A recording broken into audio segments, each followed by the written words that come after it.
नमस्कार, मैं शिमला से राजेश मंडोत्रा। आप दिव्य हिमाचल टीवी देख रहे हैं। शाम के 6 बज गए हैं और आज दिन भर की अपडेट इस बुलेटिन के जरिए आपके साथ साझा करेंगे। देखिए, विधानसभा का बजट सत्र चल रहा है आज। हालांकि मुख्यमंत्री सुखविंदर सिंह सुक्खू बजट सत्र में नहीं थे, हमीरपुर का उनका दौरा था। वहां पर एक बड़ा ऐलान उन्होंने किया है, वो एजुकेशन स्पेसिफिक है, नए डायरेक्टरेट्स के गठन को लेकर।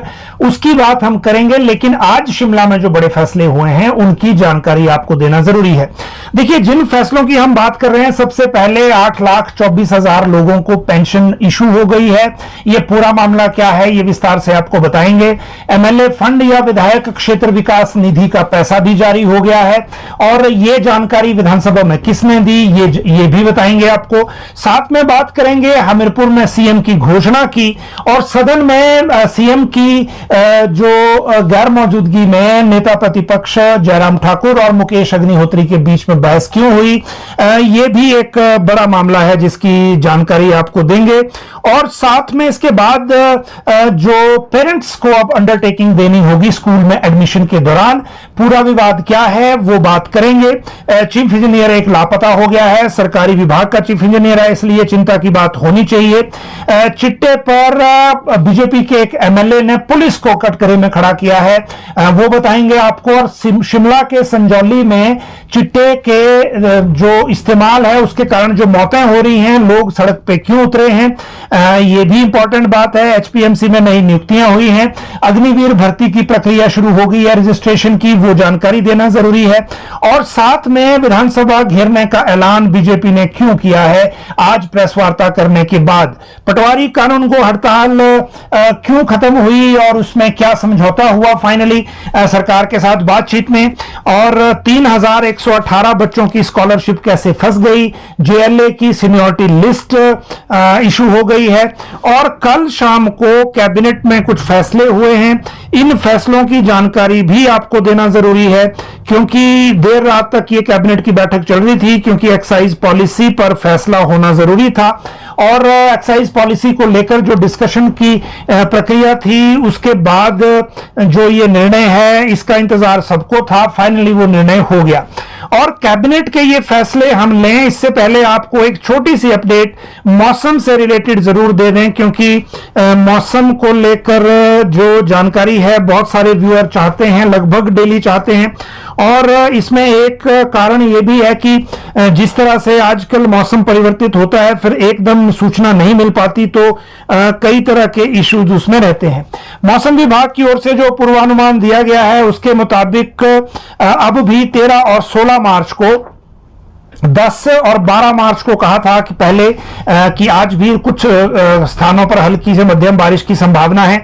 शिमला में आज हल्की जो बूंदाबांदी है वो बीच में एक बार देखी गई थी, लेकिन बड़े थोड़े से टाइम के लिए, और उसके बाद लगभग मौसम अभी तक ठीक रहा। लेकिन 13 और 16 तारीख को इसी तरह की प्रेडिक्शन फिर से है।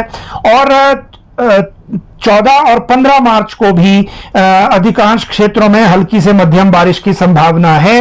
मतलब होली का जो बीच में ये पीरियड है, इस पीरियड के दौरान ये प्रक्रिया इसी तरह चलती रहेगी जो मौसम स्पेसिफिक है, और यही इसी तरह का जो असर है ये मौसम का आपको देखने को मिलेगा। कैबिनेट की बात करें, कैबिनेट के मामलों की बात करें, तो कल शाम को कैबिनेट की बैठक हुई। पहले यह विधानसभा परिसर में ही तय थी, फिर मुख्यमंत्री ने इसको किया राज्य सचिवालय में।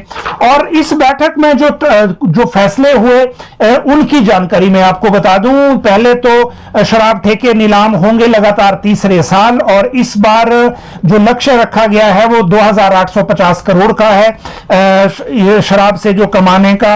और अगर हम पिछली बार से देखें तो 150 करोड़ ज्यादा टारगेट तय किया गया है। अब ये कितना होता है वो हम इसको बाद में ही असेस कर पाएंगे। राज्य चयन आयोग की भर्तियों को लेकर 47 वर्ष उम्र कर दी है सरकार ने, क्योंकि 2 साल से आवेदन नहीं हो पाए हैं, 2 साल से भर्तियां नहीं हो पाई हैं, और इसीलिए 2 साल की एक्स्ट्रा एज देनी थी, वो कर दी। और जिन्होंने अप्लाई कर रखा है, ओवर एज हो गए हैं, वो भी ओवर एज नहीं होंगे, नहीं माने जाएंगे इस 2 साल की अवधि में। एक और चेंज किया, जीओआईटी का जो पोस्ट है, जीओआईटी की जो पोस्ट है उस पोस्ट में यदि जो विभाग डायरेक्टली अब अपने स्तर पर रिक्वेजिशन नहीं भेजेंगे राज्य चयन आयोग को, क्योंकि पहले कंसर्न डिपार्टमेंट सिर्फ अपनी रिक्वेजिशन कर देता था और उसी रिक्वेजिशन से फिर आगे ये भर्ती की प्रक्रिया शुरू हो जाती थी, लेकिन अब ऐसा नहीं होगा। और इसकी वजह यह है कि कैबिनेट ने इसके लिए एक सिंगल प्लेटफॉर्म क्रिएट कर दिया है। अब जेआईटी को लेकर जो भी डिमांड है वो भेजनी होगी पर्सनल डिपार्टमेंट को, और कार्मिक विभाग फिर आगे इस बारे में रिक्वेजिशन जो है वो आगे राज्य चयन आयोग को देगा, या जो भी व्यवस्था करेगा ये उनकी तरफ से ही होगी। माइनिंग फंड एक बना है जो जिलों में होता है, इसके इस्तेमाल को लेकर प्रक्रिया बदली है और इसका टोटल जो नाम है डिस्ट्रिक्ट मिनरल फाउंडेशन ट्रस्ट। इसमें जो पैसा आता है इसका इस्तेमाल जो है अब 3-4 चीजों के लिए हो पाएगा। माइनिंग चेकिंग के लिए, कानून व्यवस्था के लिए, विधवा और अनाथ बच्चों की सेवाओं के लिए, मतलब उनकी वेलफेयर के लिए, और एजुकेशन और स्किल डेवलपमेंट के लिए भी। ये एक चेंज है इस फंड के इस्तेमाल को लेकर। इसके बाद स्वास्थ्य विभाग में एक बड़ा डिसीजन हुआ है। नर्सिंग, पैरामेडिकल, मिनिस्ट्रियल स्टाफ, इन तीनों चारों जो कैडर है इनकी बाइफर्केशन कर दी गई है, मतलब इनको दोनों के बीच में बांट दिया गया है, डीएचएस में भी और डीएमई में भी। इन दोनों के बीच इनको बांट दिया गया है। ये स्वास्थ्य विभाग में 2 डिपार्टमेंट्स के बीच में जो एलोकेशन है वो हुई है। फिर एक और चीज ये हुई है कि नायब तहसीलदार, तहसीलदार और एसडीएम प्रमाण पत्रों का सत्यापन करेंगे। हालांकि इसका अब शायद जरूरत ना पड़े, क्योंकि पटवारी कानूनगो ने आज अपनी हड़ताल खत्म कर ली है, तो ये बैकअप के तौर पर डिसीजन था जिसका आज ऑर्डर भी हो गया है। एचआरटीसी में 297 इलेक्ट्रिक बसेस और 24 वोल्वो खरीदने को लेकर डिसीजन हुआ है और इसको लेकर मंजूरी कैबिनेट ने दे दी है। इसके साथ तेलंगाना राज्य की जो ऊर्जा कंपनियां हैं उनको हिमाचल में 2 बिजली प्रोजेक्ट ऑफर किए जा रहे हैं। दोनों ही लाहौल में है। एक सेली बिजली प्रोजेक्ट है, एक मयाड़ बिजली प्रोजेक्ट है, और दोनों ये 550 मेगावाट के आसपास के हैं, लेकिन कुछ शर्तों के साथ अप्रूवल दी है कैबिनेट में। उन शर्तों को अब ऊर्जा विभाग कन्वे करेगा तेलंगाना सरकार को। फिर अगर वो एग्री करेंगे तो वो फिर इन प्रोजेक्टों को लेकर काम करने आएंगे। इसके बाद एक और जो डिसीजन होना था, वाटर सेस की जगह राज्य सरकार लैंड रेवेन्यू एक्ट लगाना चाह रही है। बिजली प्रोजेक्टों पे लगेगा, हो सकता है इंडस्ट्रियल पे भी लगे, लेकिन अभी जब तक फॉर्मेट सामने नहीं आता तब तक हम इसकी बात नहीं कर पाएंगे। लेकिन ये एक मामला है, कैबिनेट में अभी सहमति नहीं बनी है, लॉ इस पे इन प्रिंसिपल अभी एग्री नहीं है, फाइल पे बहुत सारे ऑब्जेक्शन लगे हैं। और वाटर सेस क्योंकि हाईकोर्ट से क्रैश हो गया था, उसका विकल्प राज्य सरकार चाह रही है, तो जैसे ही इसमें फैसला होगा उसकी जानकारी हम आपको देंगे। जेएलए जो है ये जूनियर लेक्चरर असिस्टेंट्स हैं, ये इनकी 31/12/2024 तक की सीनियरिटी लिस्ट हायर एजुकेशन ने जारी कर दी है। और इस सीनियरिटी लिस्ट के बाद अब जो अगली इस पे जानकारी मांगी गई है रिप्रेजेंटेशन के लिए, अगर किसी को ऑब्जेक्शन है तो वो इसको लेकर जो सीनियरिटी लिस्ट है उस पर ऑब्जेक्शन कर सकते हैं। 7 दिन के भीतर इनको बताना होगा और उसके बाद ये फाइनल सीनियरिटी लिस्ट जारी हो जाएगी।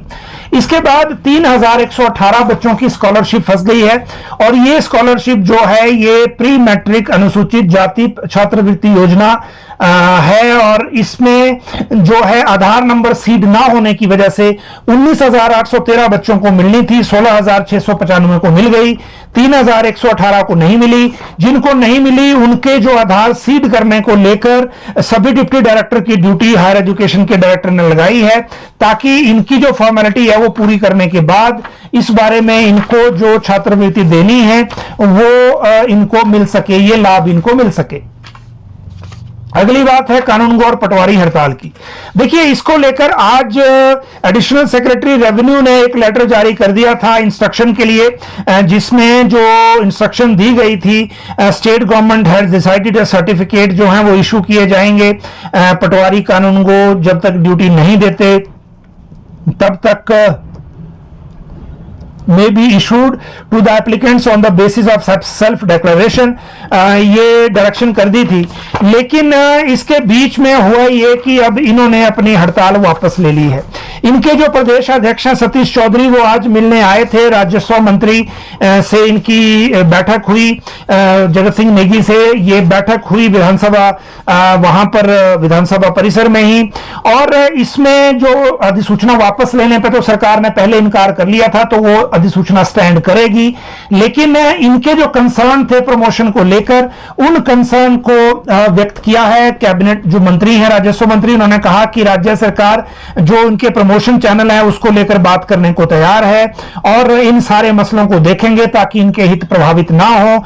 और उसके बाद अभी से ही इन्होंने अपनी हड़ताल वापस ले ली है और ये इमीडिएटली काम पर लौट आए हैं। ये पटवारी कानूनों की हड़ताल को लेकर बड़ी अपडेट है।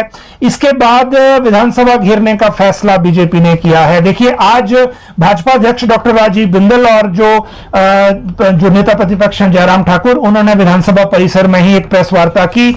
इस प्रेस वार्ता में कुछ बातें कही गई बीजेपी की तरफ से, और इसमें यह निर्णय लिया गया है कि जो हिमाचल में स्थिति अभी चल रही है, चाहे वह सरकार की वर्किंग को लेकर हो, चाहे पैसा रुकने को लेकर हो, चाहे योजनाएं बंद होने को लेकर हो, इसको लेकर अब हिमाचल भाजपा 27 मार्च को विधानसभा का घेराव करेगी। पूरे प्रदेश के कार्यकर्ता आएंगे, महाप्रदर्शन होगा। और जयराम ठाकुर ने कहा कि कांग्रेस को विधानसभा के अंदर और बाहर दोनों तरफ से घेरा जाएगा। और डॉक्टर बिंदल ने कहा कि कांग्रेस सरकार झूठ बोलने में पीएचडी है, लेकिन अब और झूठ बर्दाश्त नहीं होगा। इसीलिए पार्टी ने यह फैसला किया है कि वो अब जो प्रदर्शन है वो 27 मार्च को विधानसभा के घेराव का करेगी। अग्निवीर भर्ती को लेकर मैं बात करूं तो अग्निवीर को लेकर एक जो आज प्रेस वार्ता की गई है आर्मी की तरफ से, और इस प्रेस वार्ता में अग्निवीर भर्ती को लेकर शेड्यूल दिया गया है। आगे 3 जिलों में पंजीकरण शुरू हो गया है। 10 अप्रैल से ये पंजीकरण कर सकेंगे अभ्यर्थी। भारतीय सेना में अग्निवीर में 2025-26 के तहत सोलन, सिरमौर और किन्नौर के युवाओं के लिए पंजीकरण प्रक्रिया आज से जारी हो चुकी है। 10 अप्रैल तक ये रहेगी। भर्ती कार्यालय शिमला की कर्नल पुष्पिंदर कौर ने ये जानकारी दी है और ये कहा है कि वेबसाइट पर पंजीकरण करना जरूरी है। ये प्रक्रिया 10 अप्रैल तक रहनी है, उसके बाद इसमें नहीं होगी। और आज जो ये 2 भागों में ये भर्ती की प्रक्रिया की जाएगी। पहले ऑनलाइन कॉमन एंट्रेंस एग्जाम होगा और उसके बाद फिर जो रिक्रूटमेंट ट्रायल के लिए ग्राउंड में जो होगा उसमें बुलाया जाएगा। तो ये 2 तरह के तरीके हैं। इसके बाद अगली बात है जो एचपीएमसी में नई नियुक्ति को लेकर है। देखिए, आज सरकार ने एक नोटिफिकेशन निकाली, उसमें एचपीएमसी में कुछ नियुक्तियां की गई हैं और इसमें राजेश शर्मा, ये सन ऑफ चुन्नी लाल, इनका वार्ड नंबर 5 मंडी बाजार कांगड़ा, इनको राजेश कुमार और इनका पोस्ट ऑफिस थाना बजौरी, टोनी देवी हमीरपुर, और वीरेंद्र सिंह जसवाल, ये विलेज एंड पोस्ट ऑफिस सीरी, तहसील कंडाघाट, इनको एचपीएमसी में नॉन ऑफिशियल डायरेक्टर नियुक्त किया गया है और ये नियुक्ति तत्काल प्रभाव से मानी जाएगी। इस नियुक्ति के बाद हालांकि एचपीएमसी में और चीजें और बदलाव होने हैं, लेकिन अभी तक जो बोर्ड ऑफ डायरेक्टर में शामिल की हैं 3 नेता, जल्दी ही उपाध्यक्ष की नियुक्ति भी अभी एचपीएमसी में होनी है। अगली बात है शिमला में धरने पर लोग और चिट्टे पर एक एमएलए ने क्यों घेरा पुलिस को। देखिए, ये आनी के एमएलए हैं जो लोकेंद्र कुमार, इन्होंने विधानसभा में कल शाम को इनका भाषण था और वो इन्होंने वक्तव्य देना था राज्यपाल अभिभाषण पर। इन्होंने एक एग्जाम्पल गिनाया क्योंकि आनी में चिट्टे के ओवरडोज के कारण युवाओं की कुछ मौतें हुई हैं। आनी बाजार में प्रदर्शन लोगों ने किया था, उसमें बीजेपी और माकपा दोनों के कार्यकर्ता उस वक्त थे, उनको संबोधित इन्होंने किया था। आज इन्होंने पिछले कल इन्होंने विधानसभा में अपनी बात रखी और इन्होंने एक बात कही कि सीएम सिक्योरिटी में एक महिला है, उसके बेटे की ओवरडोज से मौत हो गई। उसके बाद जो जो चीजें हुई, पुलिस इन्वेस्टिगेशन में 2 दिन के अंदर जिनको पकड़ा था उनको छोड़ दिया गया और ये बता रहे हैं कि जी कानून ऐसा नहीं है कि उनको हमेशा पकड़ के रखें, तो हम विधानसभा के अंदर क्यों हैं। और दूसरा ये कि पुलिस को पता है कि चिट्टा आ कहां से रहा है, सप्लायर कौन है, देने वाला कौन है, लेने वाला कौन है, उसके बावजूद एक्शन नहीं होता। हो सकता है वो अपने जिला कुल्लू की बात कर रहे हो, क्योंकि शिमला में तो लगभग एक्शन काफी चल रहा है और सरकारी कर्मचारी अधिकारी से लेकर बाकी लोग भी इस नेटवर्क में पकड़े जा रहे हैं। लेकिन ये विधायक ने सवाल उठाया, हमने इसको अपने टीवी के पेज पे लाइव भी चलाया, उसमें लोगों का रिस्पांस बहुत अच्छा था, खासकर इन्होंने जो बातें कही उसको समर्थन मिल रहा था।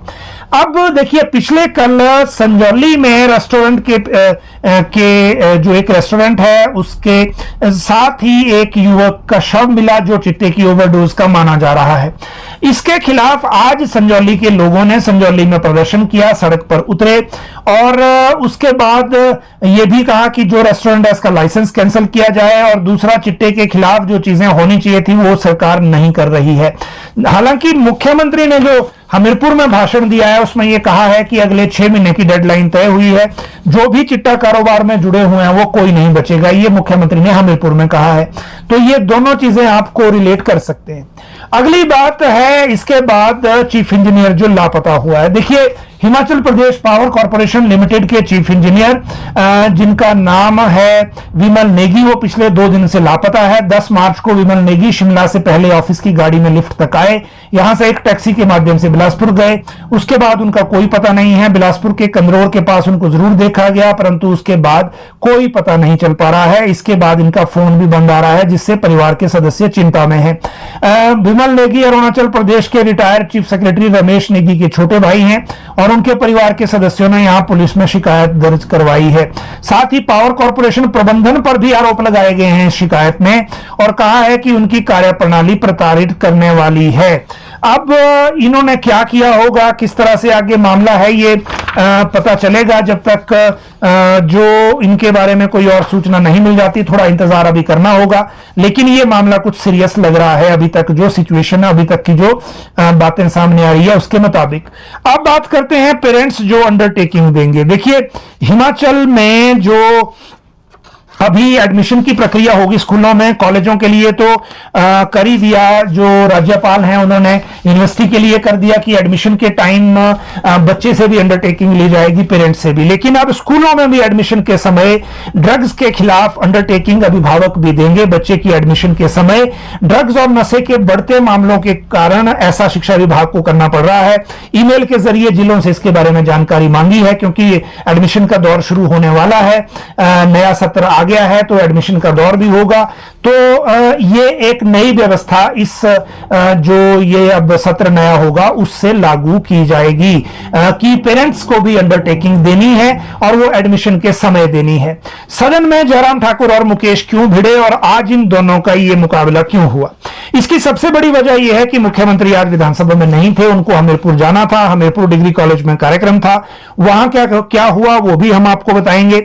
लेकिन जो बहस बीच बीच में होती रही विधानसभा के भीतर मुकेश अग्निहोत्री और इनके बीच में, वो जयराम ठाकुर के बीच में, वो कई वजहों से थी। पहली बात तो यह कि भाजपा के समय गौशाला से खर्च किया मंदिरों का पैसा, गौशाला के लिए खर्च किया मंदिरों का पैसा, जैसा सीएम ने कहा था कि 28 करोड़ निकाला। हालांकि जयराम ठाकुर इस पे कह चुके हैं कि ये गौ सेवा के लिए किया गया है, जिसमें कोई आपत्ति नहीं है, लेकिन आप तो अब सरकार की स्कीमें चलाने के लिए ले रहे हैं। लेकिन मुकेश अग्निहोत्री ने कहा कि नाबार्ड में लिमिट खत्म होने के बाद डीपीआर लौटाई गई है, मंदिरों का पैसा बजट स्कीम में खर्च नहीं करेगी सरकार, जो बजटेड स्कीम होगी उसमें नहीं लगाएगी। और भाजपा के समय भी ट्रेजरी में ही आता था केंद्र का पैसा, तो इसमें कोई नई बात नहीं है।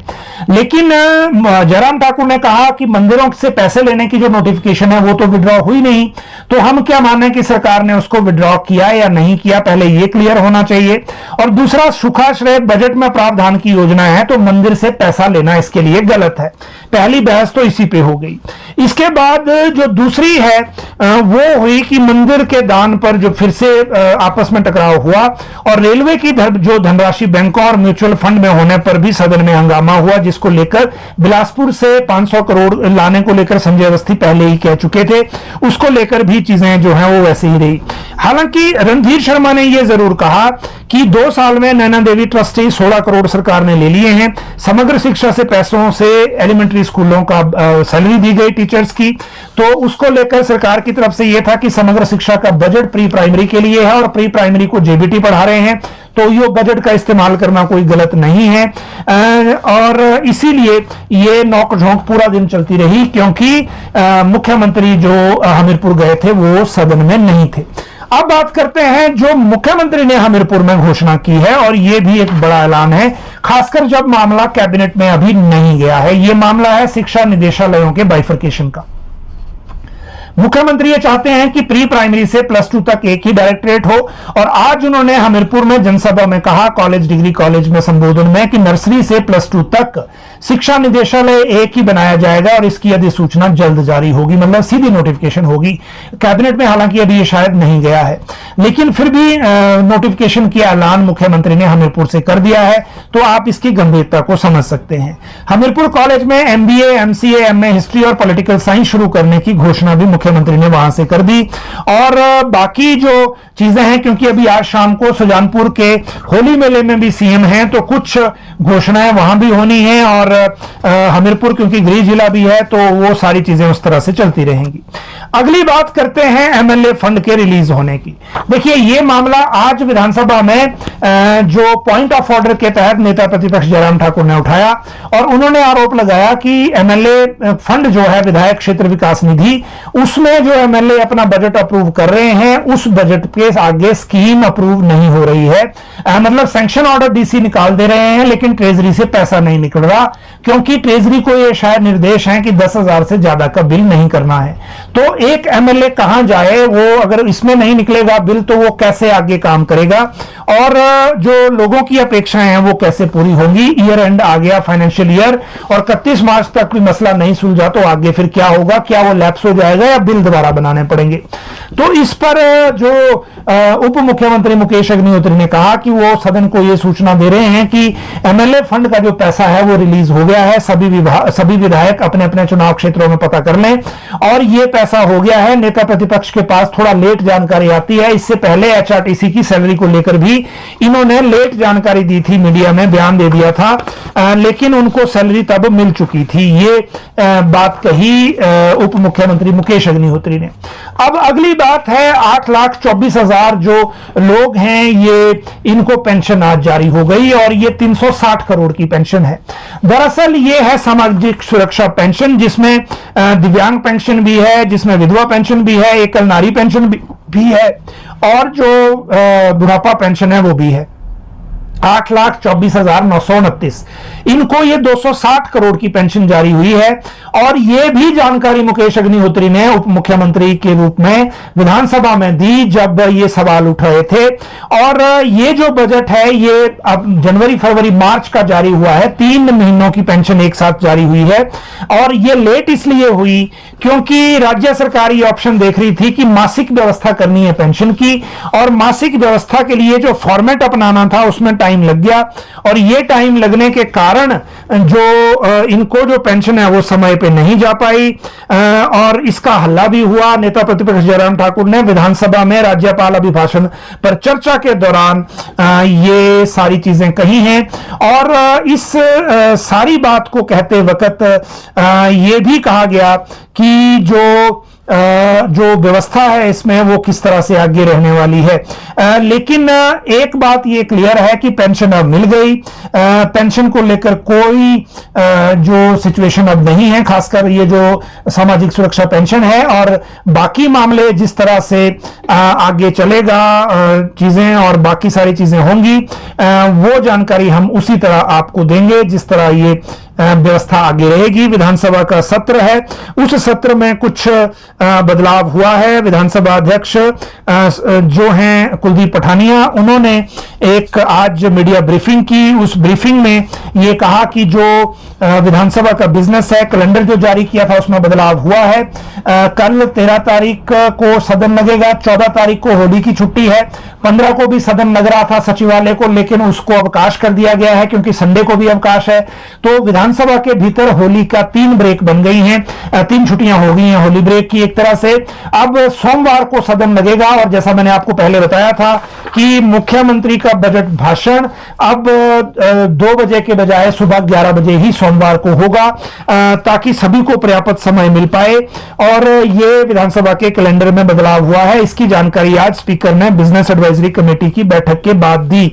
दूसरी तरफ जो राज्यपाल अभिभाषण की रिपोर्टिंग को लेकर यह मामला चल रहा था, जिसपे कल गवर्नर ने आपत्ति जताई थी, स्पीकर को चिट्ठी भी लिखी थी, उस चिट्ठी का भी जवाब आज स्पीकर ने दिया और यह कहा कि जिन जिन जगह जिनकी शिकायत गवर्नर हाउस से हुई है उनको 3 दिन का नोटिस दिया है विधानसभा सचिवालय ने, उनको जवाब देना होगा और जवाब देने के बाद फिर वो आगे तय करेंगे कि इस पे क्या करना है। ये निर्देश दिए गए हैं, जिनके खिलाफ आपत्तियां जताई गई हैं उनको 3 दिन के भीतर जवाब देना होगा। सदस्यों से भी मर्यादा का ख्याल रखने का आह्वान किया है ताकि राज्यपाल संवैधानिक पद पर आसीन हैं, इनके लिए मर्यादा का ख्याल रखना जरूरी है, ये बातें कही गई हैं। तो ये आज का बुलेटिन के प्रमुख बिंदु थे और सेशन कल का दिन है, फिर उसके बाद 3 दिन ब्रेक है, फिर हम सोमवार को सीधे बजट के साथ मिलेंगे सत्र के दौरान, क्योंकि क्वेरीज का सिस्टम उस तरह का नहीं रहता, क्योंकि अधिकारी जवाब देने से बचते हैं विधानसभा के अंदर मैटर लगे होने के कारण।